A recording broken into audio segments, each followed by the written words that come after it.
Bonjour et bienvenue pour cette deuxième émission du Grand Rebond.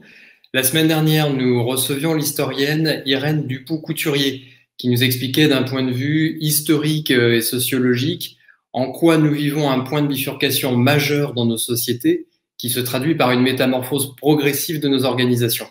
Irène s'appuie pour ça sur de nombreux travaux de recherche et notamment en biologie pour décrypter ces changements et vous allez voir que la nature sera encore aujourd'hui source d'inspiration puisque nous recevrons dans un instant Claire Courroyer qui a fondé et dirige le cabinet Transhumans pour évoquer la transformation organique des organisations.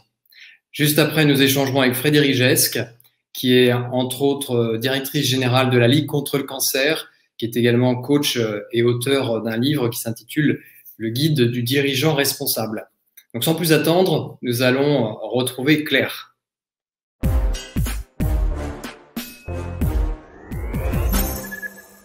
Bonjour Claire. Bonjour Michael. Merci d'être avec nous. Alors, pour commencer, je vais te présenter en quelques mots que tu as d'abord été manager d'équipe dans un grand groupe et depuis 10 ans, tu es coach professionnel certifié. Comme je le disais en introduction, tu as fondé un cabinet que tu diriges qui est Transhumans et qui accompagne les transformations organiques à la fois des dirigeants, des managers, des équipes et plus largement des organisations au sein desquelles ils travaillent. Et ce qui t'anime particulièrement, tu me diras si je me trompe, c'est de combiner à la fois la profitabilité, l'intelligence collective et l'épanouissement humain. Et en 2018, tu as fait une rencontre, celle de Chantal Jans, qui est docteur en biologie, ancien chercheur du CNRS, et tu l'as rencontré après avoir adopté son modèle de révélation des talents ADNiques et en matière de transformation organique, sont plus de 20 années de recherche. Est-ce que pour commencer, Claire, tu peux nous expliquer quel est le parallèle entre la période que nous traversons et le fonctionnement biologique de la nature?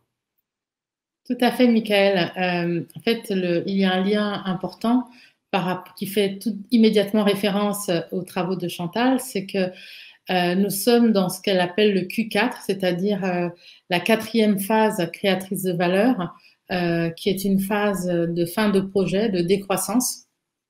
Et dans cette phase de fin de projet de décroissance, ça implique qu'il y a un vrai pivotage et un abandon du projet tel qu'il a existé avant. Par projet, ça peut être un projet sociétal, ça peut être un projet des modèles économiques sur lesquels nous avons bâti les organisations, justement les entreprises, le modèle économique au sens plus large de la société.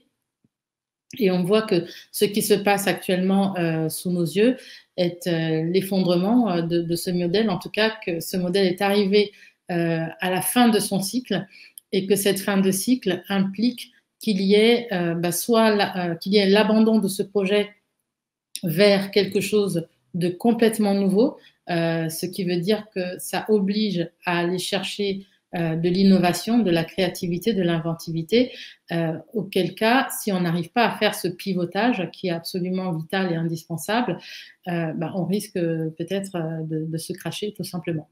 Et dans les travaux de Chantal, effectivement, elle explique bien que ce moment charnière que nous sommes en train de vivre bouscule puisqu'il attaque et il affecte directement le système.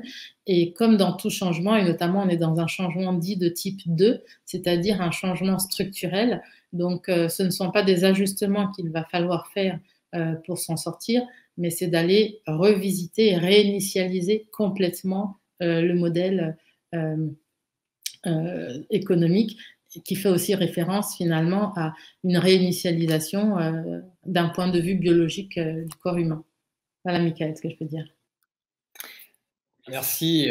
Il y a donc des cycles qui ont été identifiés. Est-ce que tu peux nous décrire un petit peu ces cycles inspirés de la biologie que l'on retrouve dans la création de valeur? Complètement. Il faut déjà repartir du principe et des travaux qu'elle a fait et qui ont essentiellement consisté à observer comment la nature fonctionne Et la nature fonctionne en étant en permanence en train de se renouveler, en train d'évoluer. Déjà, c'est ce premier principe qui est important parce que on a peut-être oublié que nous sommes des êtres évolutifs et sans arrêt.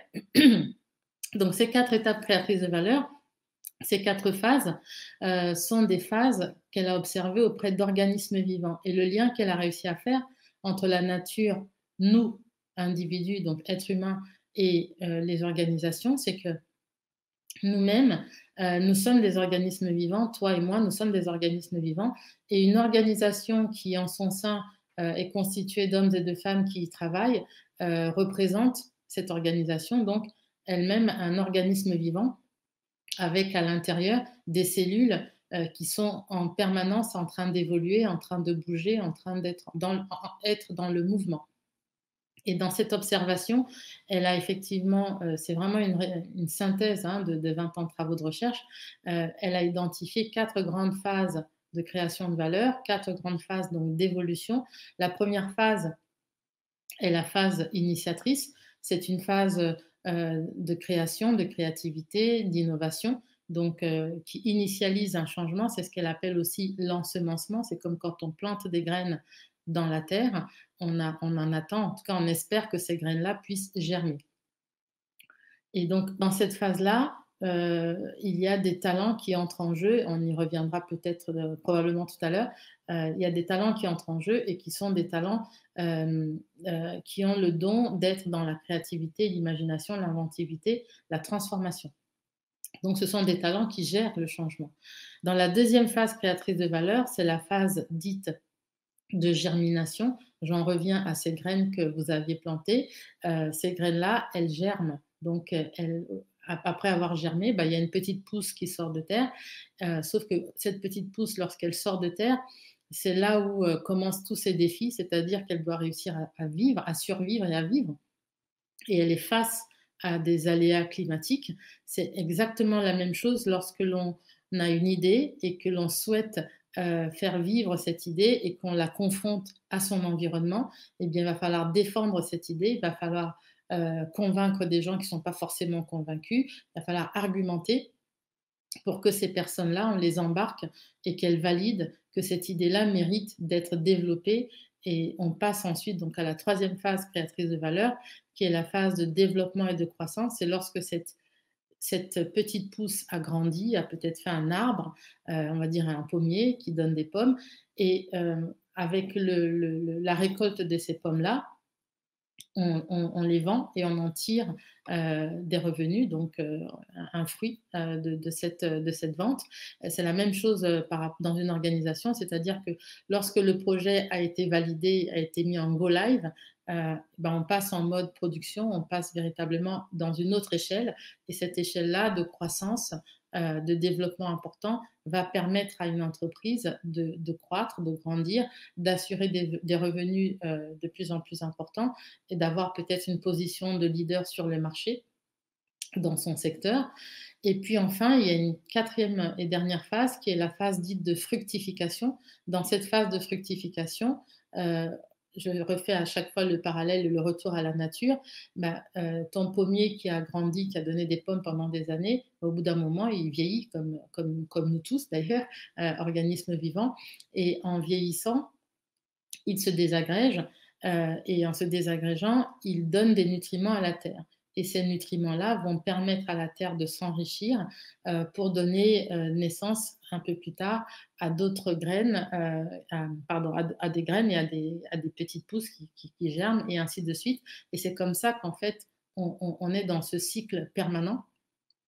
Si je fais le parallèle avec une organisation, dans une fin de projet, eh bien, on se réunit, il faut savoir prendre du recul pour pouvoir analyser ce qui s'est passé, tirer des enseignements des bonnes pratiques et des moins bonnes des pratiques à abandonner. Et donc, ça nécessite une capacité de distance et d'analyse importante pour pouvoir faire de nouvelles préconisations et de repartir sur quelque chose qui génère de la performance, en tout cas une meilleure performance qu'avant. Donc cette phase-là, elle est importante parce qu'elle va nous permettre de savoir ce qu'il faut conserver et de savoir ce qu'il faut abandonner. Et on est exactement dans cette phase-là d'un point de vue contexte macroéconomique. Alors, juste avant l'émission, tu m'as fait passer un test avec un certain nombre de questions auxquelles j'ai dû répondre. Et donc, si j'ai bien compris, ça génère un profil qui permet d'identifier quels sont ce que tu appelles les talents ADNiques. Est-ce que tu peux nous livrer l'analyse que tu retires de ce type de test? Les fameux talents ADNiques, en fait, ce sont ce qu'elle appelle la personnalité de faire d'un individu ou ses plaisirs de faire, c'est-à-dire ce sont des talents avec lesquels nous sommes nés, ce sont des talents innés, et lorsque ces talents-là sont mobilisés, non seulement ils créent de l'engagement, ils créent beaucoup d'adhésion à un projet, et ils permettent également à la personne d'être pleinement épanouie puisque ces talents-là sont une source de régénération pour la personne. Et tant qu'elle est mobilisée sur ces talents dits ADNiques, donc ADN, eh bien, non seulement elle ne se fatigue pas, mais au contraire, elle retrouve de l'énergie, elle retrouve du regain et du sens dans ce qu'elle fait. Et c'est très important, effectivement, de pouvoir qu'une organisation, lorsqu'elle a des personnes qui travaillent en son sein, puisse d'un côté identifier quels sont ses besoins, les besoins liés à la réussite de son projet, d'une part, et de l'autre côté, identifier les personnes qui ont les talents à différents endroits et à différents moments, puisqu'on est dans un modèle qui est dynamique et absolument pas statique, exactement comme la nature, qui n'est pas statique et est toujours en train d'évoluer. Eh bien, réussir à identifier les talents ADNiques d'une personne et la mobiliser sur ces talents ADNiques-là va permettre de créer énormément de valeur pour l'organisation d'une part et puis pour la personne. Et en fait, ça permet aussi de valoriser une personne sur ce qu'elle aime faire et pas seulement ce qu'elle sait faire. Et c'est ça que j'ai trouvé extraordinaire dans le modèle qu'on présente, donc le fameux profil T5, c'est qu'on va aller mobiliser les personnes sur leur plaisir de faire. Et c'est assez innovant puisqu'on combine la notion de travail, qui étymologiquement parlant est un peu liée à la torture, à la notion de plaisir. Et quand on arrive donc à combiner un travail avec du plaisir, eh bien, on suscite et on crée beaucoup, beaucoup plus d'engagement.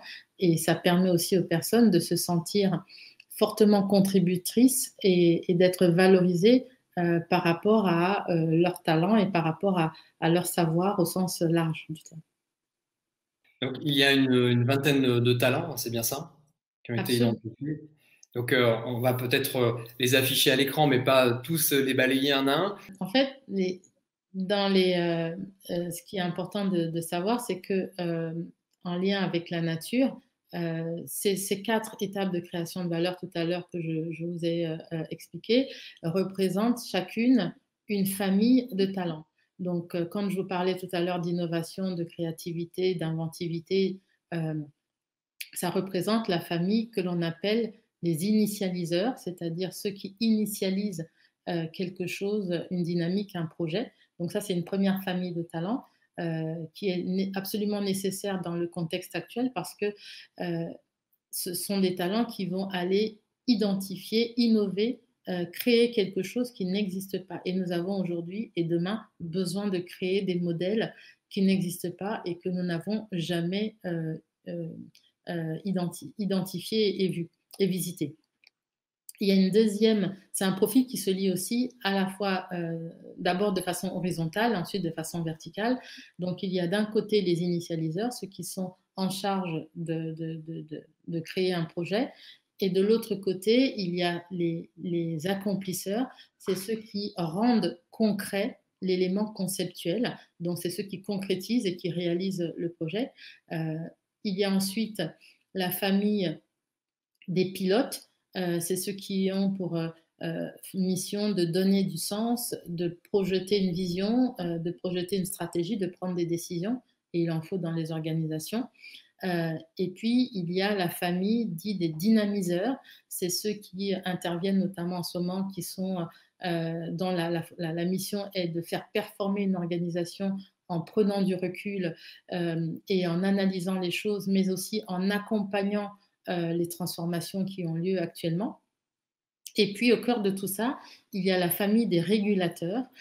Cette famille-là, c'est elle qui rend tout cet ensemble-là systémique parce elle a la capacité de relier les 4 autres familles et elle est en charge de maintenir et de garantir la cohérence d'un ensemble, la cohérence et l'harmonie, et puis les liens qui existent au sein d'une organisation. Ces liens-là, ils représentent dans la nature les racines d'une plante. Et c'est par les racines que cette plante-là se nourrit quand elle reçoit de l'eau et qu'elle distribue à l'ensemble de la plante. Eh bien, ces liens sociaux, ils sont importants. Leur existence, elle est vitale finalement à l'organisation parce que plus ces liens sont fluides et sains, et plus l'organisation est puissante. Et donc, chacune de ces familles se décline en 4 talents. Donc, c'est pour ça, effectivement, Michael, que tu disais que l'ensemble, quand on étudie une personne, les talents d'une personne ou encore les talents d'une équipe, on va aller voir quels sont les talents que cette personne couvre, comment est-ce qu'ils se déploient, comment est-ce qu'ils sont mobilisés. Et puis, on l'aide effectivement à optimiser finalement son fonctionnement et on l'aide aussi à optimiser sa création de valeur dans une organisation. C'est ça qui est intéressant, c'est effectivement la combinaison. C'est-à-dire que finalement, à l'échelle individuelle, c'est de savoir se situer pour ne pas s'essouffler d'une certaine façon, d'être dans son plein potentiel, de prendre du plaisir dans ce que l'on réalise. Et ensuite, d'un point de vue plus managérial, dans la composition des équipes en fonction de la nature des projets, et au niveau des COMEX, on peut imaginer que la période que l'on traverse nécessite là aussi de se prêter à ce type d'exercice. C'est un petit peu ce que tu vis dans l'accompagnement des organisations. Et est-ce que les COMEX aujourd'hui ont pleinement conscience de leur propre posture, de leur propre talent, de l'imbrication avec les profils autour de la table? Comment tu vois ça sur le terrain aujourd'hui? Alors, au niveau de la conscience, ça démarre.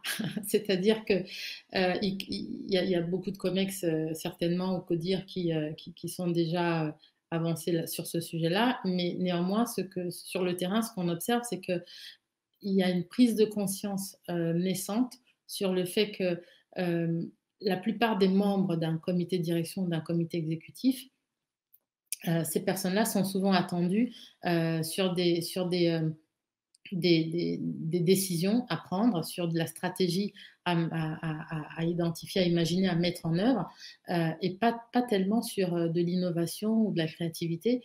Et j'ai le cas actuel d'un codir que j'accompagne qui, grâce à l'agrégation du profil talent de l'ensemble de l'équipe, ont pris conscience qu'ils ne disposaient pas des talents de transformation qui étaient absolument indispensables aujourd'hui parce qu'ils ont des enjeux énormes au sein de l'organisation, disposaient de ces talents.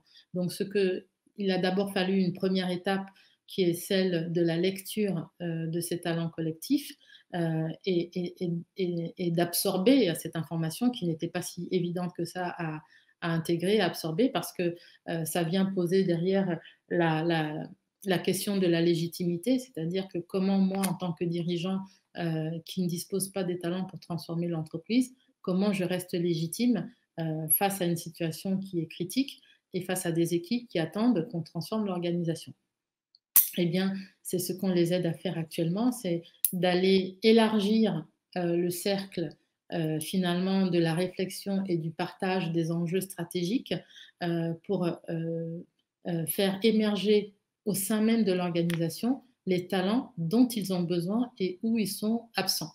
Le profil talent de ce CODIR a permis d'identifier où est-ce qu'ils étaient forts, et notamment dans la famille des pilotes, il y avait une forte concentration, tandis que dans la famille des initialiseurs nécessaires actuellement, où il faut innover, eh bien, ils étaient quasiment absents.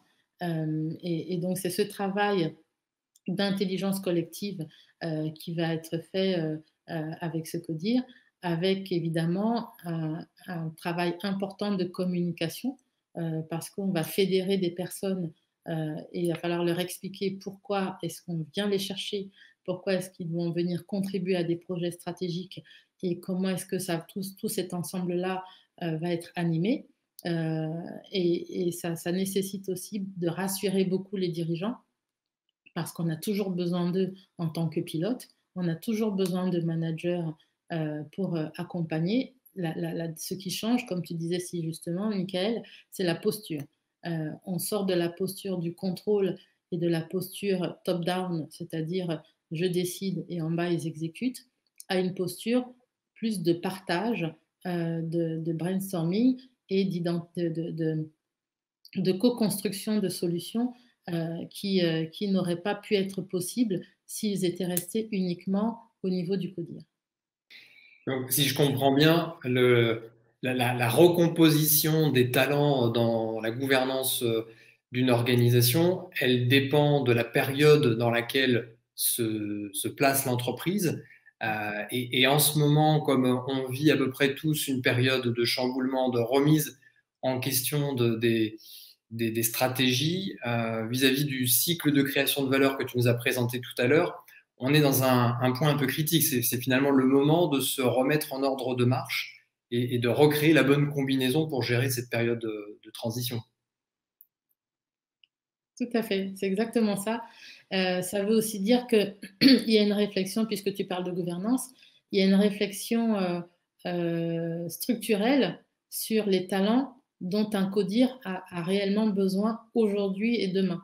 C'est vrai que ce que nous avions eu comme modèle jusqu'à présent, c'était un directeur général ou une directrice générale qui décide, qui pose une stratégie. Les fonctions de la finance étaient très prédominantes au sein d'un comité de direction. Ces fonctions-là restent importantes. La nouveauté, je dirais, par rapport à hier, c'est que une autre fonction qui va être importante pour un comité de direction ou pour un dirigeant à endosser, c'est celle de garantir la cohérence d'ensemble de son organisation, mais également de garantir qu'il y a une circularité des énergies, qu'il y a une circularité de l'information et des savoirs, parce que on va lui demander d'être un chef d'orchestre avec des gens qui jouent des instruments différents, mais de faire en sorte que le son qui va sortir de tout cela soit harmonieux. Et ça, c'est quelque chose de nouveau aussi qui vient beaucoup bousculer les dirigeants parce que il va falloir qu'ils se préoccupent finalement de la vivacité et de la vitalité des cellules qui sont au sein de cette organisation-là. Ça ne peut plus être, pour terminer, je dirais, ça ne peut plus relever uniquement de la mission des ressources humaines. Le dirigeant, quelque part, il doit prendre ça. Il doit prendre aussi une partie de cette responsabilité. Il doit aussi porter cet élément de cellules vivantes. Merci beaucoup, Claire, pour cette présentation éclairante. Je te propose que l'on poursuive cet échange avec Frédéric Gesque qui va nous retrouver tout de suite.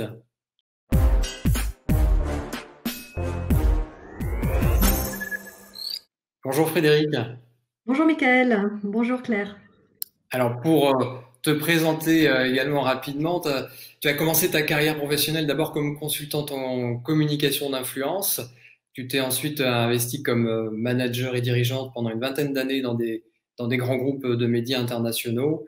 En 2014, tu as pris la direction générale du Réseau Entreprendre, qui est une fédération d'utilité publique qui regroupe 14 000 chefs d'entreprise dans une dizaine de pays, je crois. Tu es également coach certifié HEC, donc tu accompagnes des dirigeants et des managers. Et plus récemment, tu as à la fois écrit un livre, le guide du dirigeant responsable, qui a comme sous-titre Réinventer votre entreprise pour la faire grandir. C'était en 2019. Et puis, tu as à peu près en même temps que la sortie du livre, je crois, changé de poste pour prendre la direction générale d'une cause plus que d'une organisation, qui est la Ligue contre le cancer. Donc là aussi, tu te retrouves en posture managériale puisqu'il y a à peu près 600 salariés, plus de 13 000 bénévoles, aux côtés du président, le professeur Axel Kahn. Donc merci d'être avec nous. Tu as écouté le début de cette émission avec l'intervention de Claire.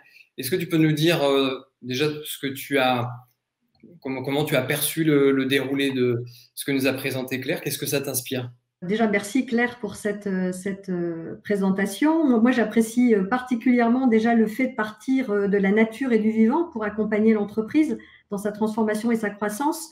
C'est le principe du biomimétisme qui est aujourd'hui de plus en plus une référence précieuse qui nous permet d'innover dans nos entreprises, dans nos organisations. Pour entrer plus dans le détail, dans l'approche méthodologique présentée par Claire, si j'ai bien compris, il s'agit bien d'aller au-delà des compétences, de l'expérience, du savoir-faire de chacun de nos collaborateurs pour nous concentrer sur ce que Claire a appelé les talents innés, quelque part les préférences naturelles, les moteurs spontanés de chacun, et donc de se focaliser notamment sur le plaisir de faire, en partant du principe que ça va booster l'engagement du collaborateur et donc par là même l'articulation de ces talents qui vont permettre de créer un collectif performant. Alors, c'est vrai que c'est assez génial puisque finalement, je me dis, c'est l'algorithme qui permet de remettre l'humain au centre de nos organisations ou en tout cas d'objectiver l'importance à le faire et la manière de le faire. Alors, la présentation de Claire, moi, elle me faisait réfléchir sur plusieurs dimensions de nos enjeux de dirigeants aujourd'hui et plus particulièrement encore dans le contexte actuel de la crise sanitaire, le volet de l'engagement individuel, et donc celui de la performance collective, puisqu'il s'agit bien d'une approche systémique pour pouvoir créer une meilleure capacité à mener à bien des projets communs. Personnellement, moi, je suis convaincue aujourd'hui qu'un dirigeant, un manager, il doit être capable de gérer en permanence cette polarité finalement individuelle-collectif. On voit bien que notre société aussi, elle vit dans une ambivalence assez importante, qu'on ressent d'ailleurs beaucoup depuis le début de la crise du Covid, puisque d'un côté, on a un individualisme assez croissant, chacun se préoccupe d'abord de son bonheur personnel, de son épanouissement personnel. Le chacun pour soi est assez valorisé, il suffit de regarder ce qui se passe sur les réseaux sociaux. Et puis face à ça, on a un monde du partage qui se développe avec un accès collectif à la connaissance, une vraie montée de l'intelligence collective, un besoin d'appartenance à des communautés, à des tribus. On voit les actions collectives, les communautés de consommateurs, l'engagement associatif qui n'a jamais été aussi important. On le voit très fort chez les jeunes, pour ne donner qu'un exemple. Nos jeunes diplômés, enfin moi j'en ai 2 à la maison, ils sont en forte demande de sens dans leur vie professionnelle, mais un sens qui apporte une contribution à un collectif pour faire du bien à notre société. Donc, c'est un peu ce que j'appelais le tout pour tous face au chacun pour soi. Et ce paradoxe sociétal, je trouve qu'on le retrouve beaucoup dans l'entreprise, dans les organisations, et que du coup, les dirigeants aujourd'hui, il faut qu'on puisse gérer en conscience en fait cette polarité et puis avoir cette double approche en continu. D'un côté, chaque collaborateur veut être considéré comme un individu à part entière avec sa vie professionnelle et personnelle et donc il cumule plusieurs rôles. Il est salarié, mais il est aussi peut-être parent, sportif, etc. Et donc il veut recevoir des signes de reconnaissance personnelle et dans le même temps, il veut faire partie d'une organisation qui va répondre à sa recherche de sens au bénéfice d'un collectif. Donc, on arrive bien à ce besoin de développer dans nos organisations des projets partagés, une finalité commune qui vont être vraiment le ciment de la construction du collectif et qui vont permettre de dépasser les réactions individuelles. Donc, c'est vraiment un nouveau vivre ensemble que je pense il faut construire et en ce sens-là, l'approche présentée par Claire me semblait très intéressante puisqu'elle va vraiment finalement des talents de l'individu pour aller vers la construction d'un collectif qui va être performant. Voilà. Et puis évidemment, il y a un deuxième sujet que j'ai beaucoup apprécié et que j'ai retenu dans l'intervention de Claire, c'est le lien évidemment entre l'engagement et le plaisir de faire. À partir du moment où pour l'appui à la transformation, c'est de définir un profil en termes de personnalité du faire, donc de bien comprendre les ressorts spontanés qui vont faire que chacun va pouvoir s'épanouir et s'accomplir dans son action professionnelle. Donc, il y a cette notion de plaisir. Et il me semble aussi qu'effectivement, en tant que dirigeant, dans cet environnement qui aujourd'hui est tellement incertain et complexe, on a une responsabilité à réinventer ce qu'est l'engagement et que notre performance, qu'elle soit économique ou sociale, pour moi en tout cas dans mon organisation, j'ai besoin des deux, elle est liée à la qualité de cet engagement en fait de chacun de mes collaborateurs. Et pour que, et c'est pas si simple en fait, hein. Notre principal défi, c'est de pouvoir innover, puisque c'est quand même un moteur de survie en ce moment évident pour toutes les entreprises. Et c'est bien le terrain qui a les cartes en main. Donc c'est bien l'engagement de chacun et de tous qui est important. Et donc il faut qu'on puisse répondre à tous les besoins des salariés. Le besoin de sens, pourquoi je travaille, la possibilité de coopération, avec qui je travaille, la prise en compte de l'humain, mes besoins, mes aspirations personnelles, le respect humain qui m'est accordé, et puis évidemment la capacité de l'entreprise à donner de l'autonomie. Et il me semble que l'approche de Chantal Jans, qu'évoquait Claire tout à l'heure, répondait assez bien à ça, parce qu'il y a cet impératif de création de valeur par l'engagement. Et moi, il me semble, enfin, Mickaël, je crois que tu ne me contrediras pas, qu'en tant que dirigeant, on a quand même compris aujourd'hui que cette capacité à travailler en transversalité et à travailler, aller vers de l'intelligence collective, c'est devenu un impératif et qu'on a besoin de casser nos silos et nos verticalités pour travailler plus en mode projet, pour qu'on puisse proposer des objectifs communs à porter, des outils de partage du savoir, une réduction des circuits de décision, une valorisation des comportements ouverts au partage, parce que c'est ça une organisation vivante, hein, celle dont parlait Claire. L'exemple du CODIR, ça illustre bien cette notion de réseau. Finalement, c'est une étoile qui relie un peu les forces individuelles pour former un collectif performant et qui va avoir plaisir à faire. Et c'est vrai que je trouve que dans le contexte de la Covid, c'est particulièrement important.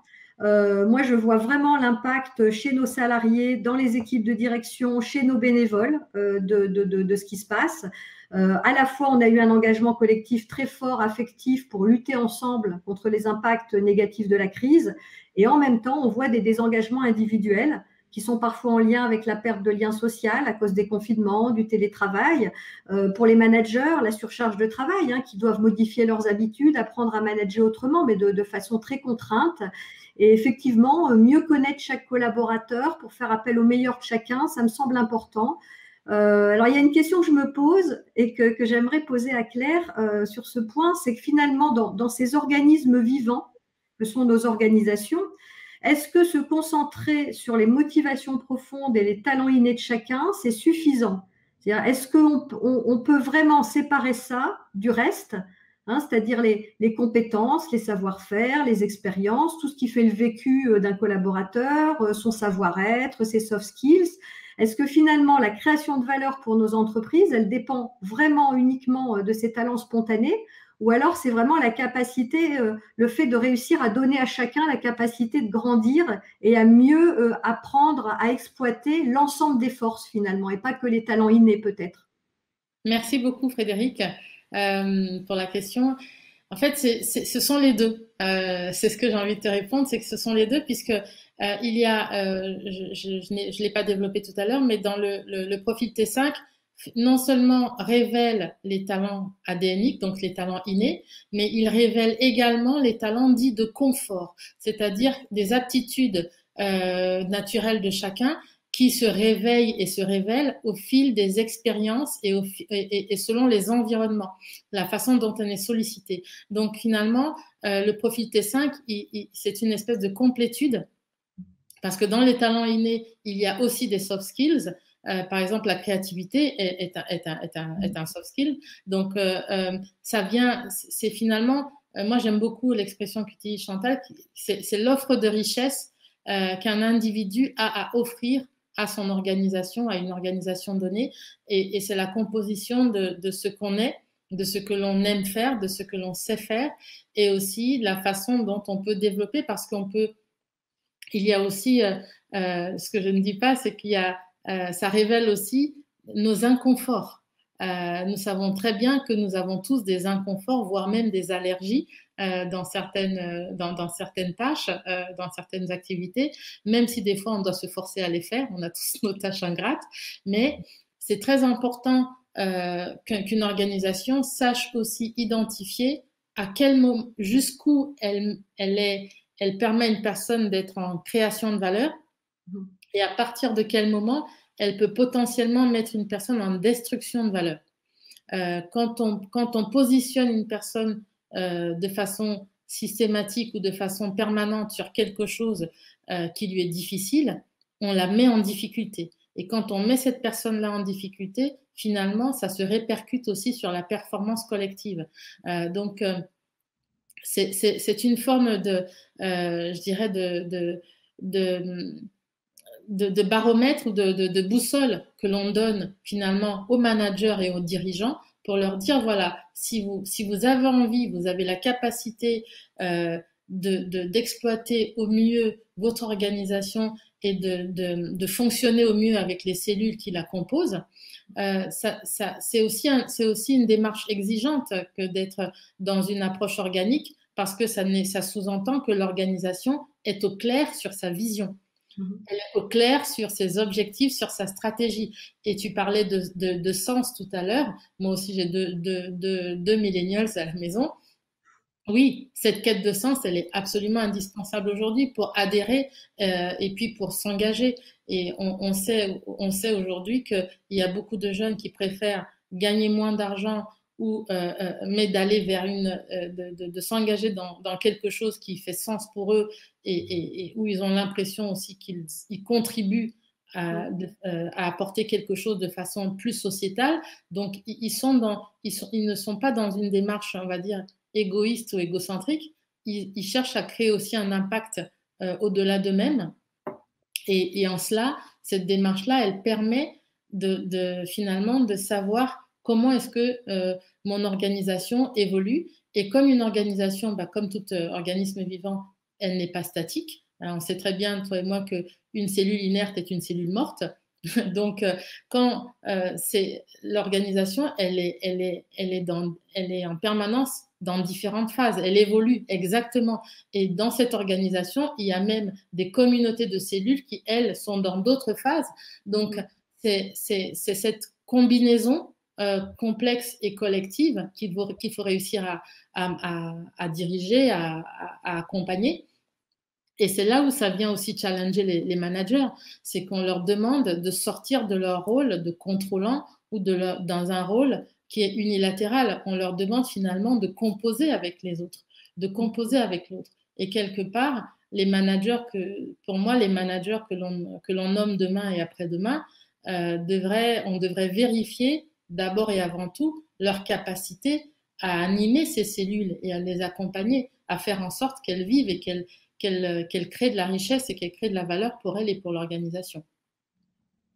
Je rebondis sur la notion de destruction de valeur que tu évoques, Claire, pour t'interpeller, Frédéric, en tout cas te consulter vis-à-vis de ton expérience en tant que manager et puis tous les dirigeants que tu as pu interroger lors de la rédaction de ton livre.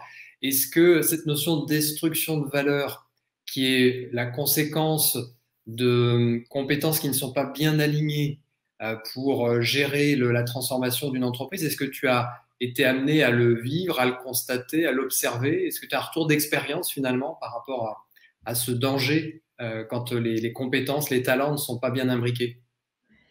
Alors, effectivement, si on prend l'exemple des comités de direction, par exemple, dans la mesure où les équipes de direction se forment dans le temps, elles évoluent au fil des recrutements, au fil des changements de direction générale aussi. Souvent, quand on arrive dans un poste de direction générale, l'équipe est déjà en place et quelque part, il faut faire avec. Sauf à créer sa propre entreprise et sa propre équipe en amont, en sachant déjà ce qu'on a envie de construire. Ça, c'est le rêve, mais c'est pas toujours comme ça dans la vraie vie. C'est vrai que, alors d'un point de vue personnel, j'ai travaillé dans pas mal d'entreprises depuis 30 ans maintenant, effectivement, de la PME au groupe international, du syndicat patronal aux grandes organisations associatives. Donc, j'ai participé, j'ai animé plusieurs COMEX, plusieurs CODIR.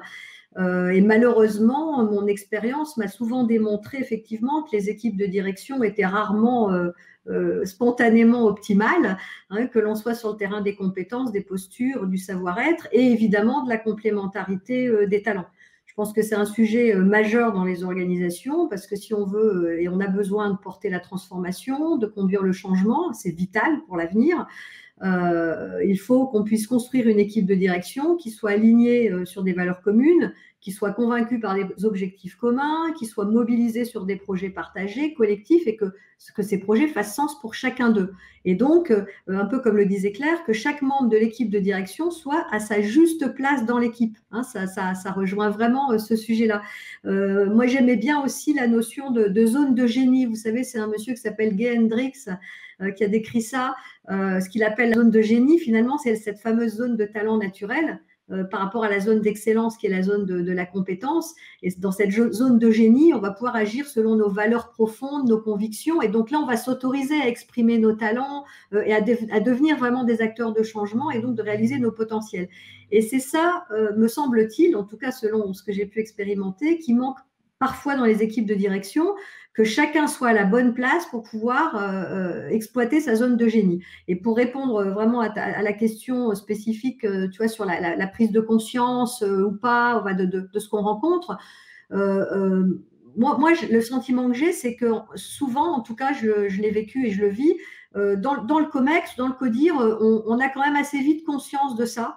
Parce que le manque de complémentarité, ça implique vite un manque de performance. Donc, c'est quand même assez rapidement visible parce que ça provoque des dysfonctionnements qui peuvent être importants dans la conduite de certains projets de l'organisation. Moi, je l'ai vécu souvent, les membres du comité de direction, ils ont conscience des dysfonctionnements, voire même ils analysent assez bien, quelque part, les raisons. Mais le sujet, c'est en fait, une fois qu'on a posé le diagnostic, alors que ce soit grâce à un outil comme celui, enfin une méthodologie comme celle que présentait Claire, ou simplement à partir de constats d'échecs sur certains projets, comment on peut faire pour mettre en mouvement vraiment l'équipe de direction, c'est-à-dire comment on va pouvoir faire bouger les lignes pour aider chacun à prendre sa vraie place dans le collectif. Je vous donne un exemple concret. Je sais pas, dans ton équipe, dans ton CODIR, tu as un manager qui a un profil de décideur, hein, qui aime bien décider, contrôler, etc. Bon, forcément, il va moins aller vers la cohésion de l'équipe, vers le lien, etc. Or, dans le contexte actuel, en plus, avec les confinements et les crises sanitaires, ça peut être extrêmement négatif si on a des services à la traîne dans l'entreprise, dans l'organisation, parce que effectivement, le manager n'arrive pas à passer à la confiance et reste dans sa posture de contrôle et de décideur. Donc, comment faire pour qu'il passe de cette prise de conscience, même si, pour ensuite ajuster sa feuille de route sur la durée? Je ne sais pas ce que vous en pensez, Claire. Voilà comment on passe de l'accompagnement en fait à la prise de conscience de l'équipe au fait quelque part de faire bouger les gens, parce qu'on n'a pas toujours non plus dans les N-1 les ressources qu'on peut aller chercher. On peut imaginer des situations où en fait on ne sait pas où aller chercher les ressources qui nous manquent. Sur cette question-là, c'est aussi, c'est là aussi on va pouvoir faire une espèce de combinaison entre les talents naturels et les compétences, puisque j'ai le cas très précis actuellement d'un DAF, donc fonction financière, etc., dont, enfin, grâce à son profil, le reste du CODIR a pu être, on a pu révéler en fait qu'il avait un talent d'accompagnateur, un talent dit de coach, pas coach au sens métier du terme. La définition du talent de coach dans cette démarche, dans cette approche, c'est une personne qui a la capacité à accompagner les intelligences individuelles et collectives. C'est une personne qui a la capacité à faire progresser, à faire grandir, à encourager vers un objectif, vers l'atteinte d'un objectif. C'était absolument pas prévu, mais ça permet de faire réfléchir ce directeur financier sur la valeur ajoutée complémentaire qu'il peut avoir à la fois au sein du CODIR, mais aussi de façon plus transverse sur des projets stratégiques. Et donc, et lui, il était très heureux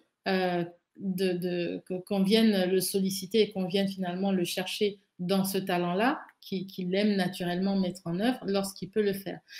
Et donc, pour répondre à cette question, ça veut dire qu'on ne va pas forcément recomposer ou pouvoir recomposer tout le CODIR, quoique il y a dans l'équipe que j'accompagne actuellement, il y a eu une vraie décision qui a été prise. Je ne peux malheureusement pas en parler pour des raisons de confidentialité. confidentialité, pardon, mais il va y avoir une évolution de cette équipe. Donc, pour revenir à cet exemple de directeur financier, on peut se rendre compte finalement qu'on peut faire jouer des rôles complémentaires à des personnes, rôles qui n'étaient initialement pas identifiés et qui vont apporter encore plus de valeur. Et donc, comme la personne se sent valorisée dans quelque chose qu'elle aime faire naturellement, eh bien, elle se détend dans sa fonction, ce qui l'amène à changer de posture et qui va lui permettre finalement d'adopter une autre posture managériale.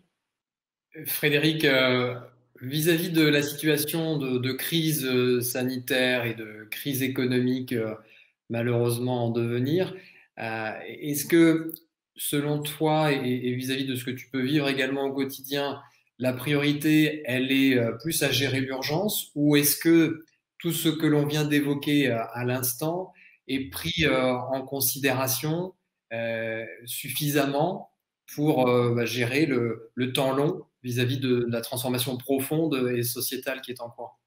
Alors c'est vrai que c'est une question qui est certainement assez complexe, hein, puisque évidemment en fonction des secteurs d'activité, des types d'entreprises, la crise ne s'est pas abattue avec la même force, et je pense que pour certains secteurs, l'urgence est évidemment mise sur le court terme et la survie immédiate. Ça concerne évidemment de nombreuses TPE, PME, et peut-être aussi certains secteurs industriels, hein, pour lesquels les enjeux court terme peuvent peut-être ralentir des transformations en cours. Je pense par exemple à l'aéronautique, mais il y en a beaucoup d'autres. Ceci étant dit, la survie, la pérennité de nos organisations à moyen terme, je pense qu'elle dépend vraiment de cette prise de conscience, de l'impératif à changer de modèle et à revenir, quand on l'a un peu perdu de vue, à la finalité première de l'entreprise, qui est l'aventure humaine. Hein, il me semble qu'avant la pandémie, on était dans une phase de prise de conscience et de réflexion sur la finalité de l'entreprise, et que les contraintes de la pandémie, finalement, elles accélèrent le mouvement d'une certaine manière. C'est plus le moment de réfléchir, maintenant il est temps d'agir, parce qu'on a besoin de trouver des solutions à la crise et on a besoin de rebondir. Donc je pense que la majorité des dirigeants ont compris qu'il fallait mettre en question les organisations et leur manière de piloter l'entreprise pour préparer l'après-crise. Et la crise que nous vivons, elle challenge vraiment la viabilité de nos organisations, hein, et leur performance. Donc, c'est un accélérateur de changement puisque ça nous force à l'agilité, ça nous force à aller vers l'innovation. Moi, je vois plusieurs prises de conscience que je trouve intéressantes parce qu'elles s'accélèrent depuis quelques mois et j'espère que ça va continuer. La première, c'est, je dirais, l'évolution de la finalité affichée de l'entreprise. Hein, moi, ça fait très longtemps que je porte le drapeau du fait que l'entreprise ne peut pas se contenter de performances économiques et financières, mais qu'elle doit aussi être un acteur de progrès, de bien commun. L'émergence de la RSE avait déjà questionné l'entreprise sur ses responsabilités à l'égard de la société. Et aujourd'hui, cette recherche d'équilibre entre la performance économique et l'impact positif, ça me semble vraiment fondamental, ne serait-ce que pour redonner du sens au travail. Hein, on le sait, les collaborateurs, encore une fois, on l'a dit, s'engagent de moins en moins pour des entreprises qui sont dépourvues de cette finalité sociale. On a vu l'apparition des entreprises à mission depuis 2018, hein, qui portent cette raison d'être qui ne se limite pas au profit. On arrive enfin dans cette voie médiane que j'espérais, qui est entre la performance financière et l'économie sociale, et qui est vraiment pour moi l'entreprise responsable de demain. Et j'ai vraiment le sentiment que sur ce volet, les choses évoluent dans le bon sens. La crise a renforcé le questionnement des dirigeants, mais aussi des salariés, des consommateurs, et on n'a jamais entendu autant parler d'impact positif que ces derniers mois. Il suffit de regarder le nombre d'entreprises qui choisissent en ce moment de devenir entreprises à mission, le nombre d'entreprises qui s'engagent dans des démarches collectives de définition de leur raison d'être. Vous regardez aussi la résistance des entreprises de l'ESS face à la crise, qui tiennent très clairement beaucoup mieux le choc. Y a vraiment quelque chose qui est en train de se passer. Et ça, j'avoue que ça me rend très heureuse. Et le deuxième point qui me semble intéressant, c'est dans cette tendance à favoriser le collaboratif au travail, c'est que ça ouvre la porte au sujet des talents, mais surtout aux enjeux de l'inclusion. Et ça, pour moi, c'est super important aussi. S'ouvrir aux jeunes, s'ouvrir aux femmes, aux personnes en situation de handicap, aux profils atypiques. L'inclusion, la mixité, la diversité, ça sont des facteurs de performance qui sont importants et qui deviennent impératifs pour attirer, fidéliser les clients. Et travailler sur l'inclusion, c'est quelque chose de permanent. Et je peux vous dire que rien de tout ça n'est naturel dans l'entreprise. Historiquement, l'organisation de l'entreprise, elle est bien plus individualiste que collaborative. Et aujourd'hui, on le voit bien dans les entreprises, ce qui prédomine encore, c'est le management paternaliste, l'organisation pyramidale, le contrôle, les outils de reporting. C'est ça qu'il faut transformer. L'entreprise, elle n'est pas inclusive non plus spontanément. Il suffit de regarder le plafond de verre pour les femmes ou la difficulté parfois à faire entrer des salariés issus de la diversité. Et ça demande énormément de changements. Il faut accompagner, former les managers. Il faut développer aussi une culture de l'expérimentation et accepter le droit à l'erreur, à l'échec, ce que j'appelle même le devoir à l'erreur. Et c'est très loin de la culture traditionnelle française aussi. Il faut qu'on puisse constituer des viviers de talents les plus divers, parce que si on veut de l'intelligence collective, il faut de la diversité de pensée, de la complémentarité. Et c'est un vrai challenge pour les organisations en période de crise, parce que je pense que malheureusement, la crise peut aussi provoquer un repli sur soi, et un recours aux vieilles méthodes qui rassurent. Moi, je vois autour de moi certaines entreprises, on revient au contrôle, on se rassure en demandant du reporting, en mettant de la pression sur les collaborateurs. Et donc là, la crise, pour le coup, c'est plus un accélérateur de transformation et de changement positif. Là où c'est positif, c'est tout ce qu'on a été obligé d'accélérer, par contre. Par exemple, la transition digitale. Moi, je l'ai vécu clairement à la Ligue contre le cancer. On n'a pas eu le choix. Vous imaginez, nos ressources, elles proviennent de la générosité du public. Et ce public, depuis mars dernier, on ne peut plus le rencontrer sur le terrain. Donc, il a bien fallu innover. Il a bien fallu inventer des actions digitales pour maintenir le lien. Et ça, c'était quelque chose de complètement nouveau pour les collaborateurs de la Ligue. Le télétravail aussi, ça oblige à questionner les méthodes de management, les relations au travail. Ceci dit, pour quand même répondre à ta question, je pense que rien n'est gagné, qu'il va falloir beaucoup investir si on veut réussir durablement tout ça, parce qu'il va falloir former les managers, accompagner les collaborateurs, recréer des nouvelles modalités de travail et du lien social, ajuster les modalités d'autonomie, de contrôle dans le travail, et donc prendre aussi le temps de retravailler en collectif sur l'identité de l'organisation, sur ses valeurs, son pourquoi, sa vision pour l'avenir. Et en fait, quand on est dirigeant aujourd'hui, eh bien, on doit apprendre, désapprendre, réapprendre en continu. Et j'ai une question qui me vient à nouveau, alors je pense que Claire pourra y répondre, c'est en fait comment est-ce qu'on peut concilier une approche systémique, globale du projet, de la vision de l'entreprise, parce qu'on a besoin d'avoir cette vision systémique, et une approche individualisée de chaque collaborateur, et qui va être fondée vraiment sur ces notions de plaisir, de capacité, d'envie d'agir qu'on a vu tout à l'heure. C'est une approche qui favorisera l'inclusion et donc qui permettra aussi de garder les talents les plus atypiques, et qui sont ceux dont on a besoin en fait aujourd'hui. Et donc, comment arriver à concilier dans cette organisation vivante dont Claire parlait tout à l'heure, concilier à la fois ce besoin de systémie, ce besoin de mouvement perpétuel, et ce besoin de faire un effort en fait pour plus d'inclusion, plus de collectif, plus de coopération dans nos modes de fonctionnement. Facile la question, hein. Oui, non, mais c'est une excellente question déjà. Et je dirais que s'il fallait que je réponde par un seul mot, c'est l'autonomie. C'est l'autonomie. Pourquoi? Parce que une entreprise et le dirigeant d'hier voulait avoir une maîtrise sur l'ensemble, d'où une construction pyramidale très processée, très rigide finalement. Et cette rigidité aujourd'hui, elle rend l'entreprise fragile parce que ça la rend en difficulté d'avancer, de se mouvoir. Ça veut donc dire, je vais utiliser une métaphore architecturale. C'est comme un immeuble qui a plein d'échafaudages. Eh bien, il va falloir enlever ces échafaudages petit à petit, tout en s'assurant que la structure ne s'écroule pas.